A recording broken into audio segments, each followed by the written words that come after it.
পৃথিবীর ধর্মর প্রভাব দিনক দিনে লোপ পাবত হইল। অধর্মর আগমন যেন মোরাজি হইছে হনুমান। পিতামূল প্রিয় ব্রতর কথা অনুধাবন করি আজি পরিছে মনত সত্য যুগৰ শেষত হব মৎস্য অৱতাৰ।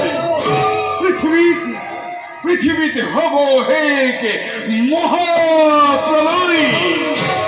মহাসাগৰৰ জলধাৰাই ডুবাব এই সমস্ত পৃথিৱী।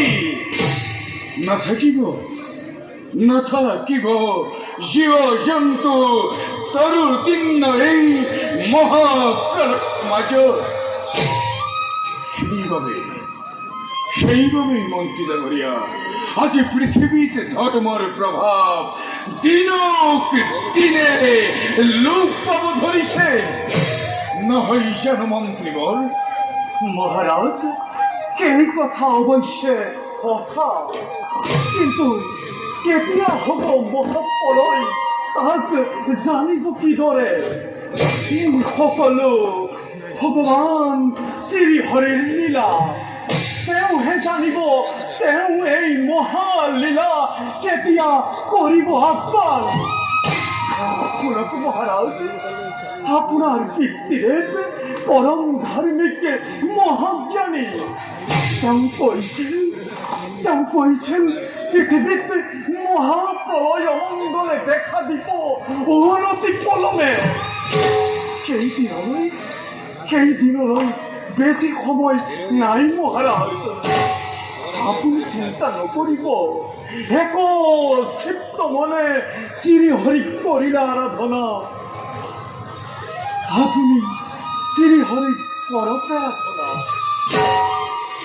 সঁচা কথা মন্ত্ৰীবর, একমাত্ৰ ভগৱানৰ বাহিৰে আৰু আমাক কোনেও সহায় কৰিব নোৱাৰে।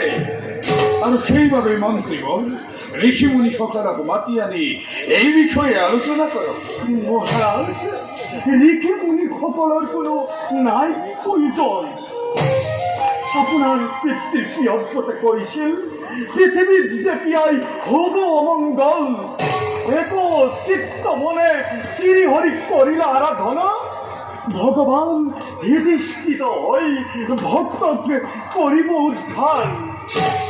সেয়েহে আপুনি চিন্তা নকৰিব মহাৰাজ। সত্য কথা মন্ত্ৰীবর, প্ৰিয় ব্ৰতৰ পুত্ৰ মই, নাম মোৰ সত্যব্ৰত।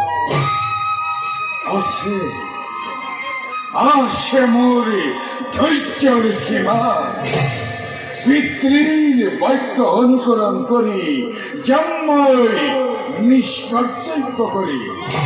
এতিয়া বলুন মন্ত্ৰীবর, একান্ত মনে আৰাধনা কৰোগৈ সেই দেৱ নাৰায়ণক।